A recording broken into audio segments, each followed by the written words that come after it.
Surgery కంటే hospital bill అంటేనే భయం. అదే మధ్య తరగతికి అందుబాటు ధరలో వైద్యం. Medistar hospitals. అండ్ మీకు ఎప్పుడైనా ఒక నెగిటివ్గా కామెంట్ కానీ నెగిటివ్గా ఏదైనా చేసేటప్పుడు ఎవరైనా కావాలని చేస్తున్నట్టు అంటే ఆర్టిస్ట్ మీద టార్గెట్ మీద అలా చేస్తున్నట్టు అంత పని ఎవరికి ఉంటుందండి? అసలు అంత టైం ఎవడుకుంది, అంత తీరిక ఎవడుకుంది? పని లేని వాళ్ళందరూ కూర్చొని చేసే పని అది. వాడి అదే ఆ రోజు మారుతి గారు చెప్పినట్టు వాడి పాజిటివిటీ అంతా చంపుకుని లేని నెగిటివిటీని కూడా తెచ్చుకుని కూర్చుని ఆ టైం తీసుకుని రాసి ఎంత పనిలేనితనం అది వాడు రాస్తున్నాడు అనేది. అసలు వాడి గురించి మనం ఇంత డిస్కషన్ చేస్తున్నాం చూడండి, అక్కడ ఉన్నాడు వాడు. కానీ ఉంటుంది కొంచెం ఎంతో కొంత చిన్న ఎఫెక్ట్ అయితే ఉంటుంది. అబ్బా ఎందుకు ఇలా అన్నారు, అబ్బా ఎందుకు ఇలా చేశారు, అది ఎంత ఓవర్గా అయిపోయింది అని అంటే పట్టించుకోవడం కూడా మానేశారు. అది ఇంకా వాళ్ళకే అర్థం కావాలి. అంటే పట్టించుకునే రోజులు ఒక టైంలో ఉండింది, ఇప్పుడు అది పట్టించుకోవడం కూడా అంటే ఇంక అంత ఓవర్గా ఉంటే ఇంకెవరు పట్టించుకుంటారు? ఒక పాయింట్ తర్వాత ఏదైనా అమృతం కూడా విషం అయినట్టు ఓ పాయింట్ తర్వాత ఇరిటేట్ అయిపోయారు జనాలు. పోరా రాసుకుంటే రాసుకుని నేను చేసేది నేను చేస్తాను. మేడం నార్మల్గా ఒక ఆర్టిస్ట్కి ఒక పిఆర్ ఉంటారంట, అంటే లైక్ వాళ్ళు ఏం చేసినా సపోర్ట్ చేస్తూ వీడియోస్ ఇలా ఆర్టిస్టులకి వీడియోస్ ఉంటే వాళ్ళ ప్రొఫైల్ని పుష్ చేస్తూ ఉంటారు. అలాంటిది మీకుందా? నాకుంటే నేను అది ఇంకా ఇంత సైలెంట్గా ఎందుకు ఉంటుంది అంటే అలాంటిది ఏమి అది లేకే కదా. ఏమో నాకు తెలియదండి. నేనైతే నేను అంత అఫోర్డ్ చేయలేను. ఫస్ట్ ఆఫ్ ఆల్ నేను పిఆర్ని పుష్ చేసి పిఆర్ టీం అంతా పెట్టుకునేంత అఫోర్డబిలిటీ నాకు లేదు. So I don't know about others. మరి ఇప్పుడు నార్మల్గా అందరికీ వచ్చేటది మా రొటీన్ డౌటే, లైక్ ప్రగతి గారికి మూవీస్ లేవు, ఫినాన్షియల్గా ఏం ప్రాబ్లమ్స్ లేవా, ఏమైనా సఫర్ అవుతున్నారు? ఉంటుందండి, ప్రాబ్లమ్స్ లేకుండా ఏమంటే this is the only source of income I have. And నాది వచ్చి ఎక్స్ట్రా వ్యాగెన్సీ లైఫ్ కాదు, నాది చాలా normal.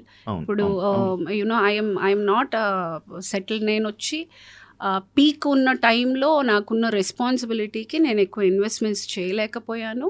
I don't have a backup where I can SIT ఒక 2 సంవత్సరాలు కూర్చుని పర్లేదు పని వచ్చినప్పుడు చూసుకుందాం అన్నంత కంఫర్ట్ జోన్లో అయితే నేను లేను. డెఫినెట్గా నాకుండే క్రంచ్ నాకుంది, నేను చేయాల్సిన అప్పులు నేను చేసుకునే రొటేట్ చేసుకోవాలి. అందరిలాగే బంగారము లేకపోతే ఒక ఇల్లు ఒక ఏదో ఒకటి అటు ఇటు రొటేట్ చేసుకునే నేను రన్ చేయాల్సి వస్తుంది. అయినా కూడా I stood by my grounds thinking I will do work only when I like the film. అది నేను క్లారిటీగా ఉన్నాను. అంటే ముందు నేను తీసుకున్న డెసిషన్ నాకు క్లారిటీగా ఉంటే తర్వాత వచ్చే కాన్సిక్వెన్సెస్ని కూడా ఫేస్ చేసే ఒక ఇది ఉంటుంది. అఫ్ కోర్స్ నేను ఇప్పుడు అంత స్ట్రాంగ్ డెసిషన్ తీసుకున్నప్పుడు దాని కాన్సిక్వెన్సెస్ ఉంటాయి, నేను ఫేస్ చేశాను. అండ్ ఇప్పుడు నాకు మళ్ళీ షూటింగ్కి వెళ్తేనే ఆ డబ్బులు వస్తేనే నేను దాన్ని స్ప్లిట్ చేయగలను. కాబట్టి నాకు ఇప్పుడు వర్క్ స్టార్ట్ అయింది, నేను ఐఎమ్ ఏబుల్ టు మేనేజ్. లేనప్పుడు ఈ లాస్ట్ 1.5-2 years ఐ మేనేజ్డ్ రొటేషనే. అప్పులు అందరిలాగే మా ఇంట్లో కూడా. ఇందులో నాకు పైనుంచి ఊడిపడేది ఏం లేదు. నాకు డౌట్, పవర్ లిఫ్టింగ్లో మీకు ఏమైనా మనీ ఏముండదండి, అస్సలు ఎదురుకట్నం ఇచ్చుకోవాలి, మనమే ఖర్చు పెట్టుకోవాలి, మనమే చెయ్యాలి. There is nothing.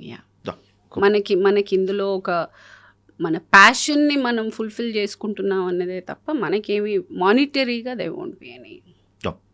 అండ్ ఒక వాన పాట వల్ల అంటే ఒక వర్షం సాంగ్ వల్ల ప్రగతి గారిని నటన నుంచి దూరం చేసింది. వాన సాంగ్ వల్ల నేను సినిమాలు మానేశాను. I took a decision that వాళ్ళు నేను హీరోయిన్గా చేసినప్పుడు that was the last movie నేను హీరోయిన్గా చేసింది. ఒక సందర్భంలో ఆయన సెట్లో ఆయన మాట్లాడిన విధానం నాకు నచ్చలేదు. అసలు వీడు నాతోటి ఇలా మాట్లాడటం ఏంటి, అసలు ఇన్ని మాటలు పడతా నేను ఎందుకు చేయాలి అని నేను ఆ సినిమా తర్వాత I gave a statement that నేను ఇంకా మీద ట్యాక్ చేయను అని చెప్పేసి మానేసి వెళ్ళిపోయాను. మీకు సెల్ఫ్ రెస్పెక్ట్ ఎక్కువ కదా? చాలా ఓవర్, అదే ప్రాబ్లం. ఎవరైనా ఏదైనా అంటే తీసుకోరు కదా, నేను తప్పు చేయలేదు నేను ఎందుకు తీసుకోను, నేను తప్పు చేయను అంటే నేను చాలా ఆచితూచి మాట్లాడతాను. నేను ఎవరి జోలికి వెళ్ళను, నేను అబద్ధాలు మాట్లాడను, నిజాయితీగా ఉంటాను. నేను చేసే పని 100% ఇచ్చి చేస్తాను. చాలా డిసిప్లిన్డ్గా ఉంటాను. టైమింగ్ కానీ ప్రొఫెషనల్గా కానీ I'm very very dedicated. When I'm giving my 100%, అనవసరంగా ఎవరైనా నన్ను ఒక మాట అంటే నేను పడను.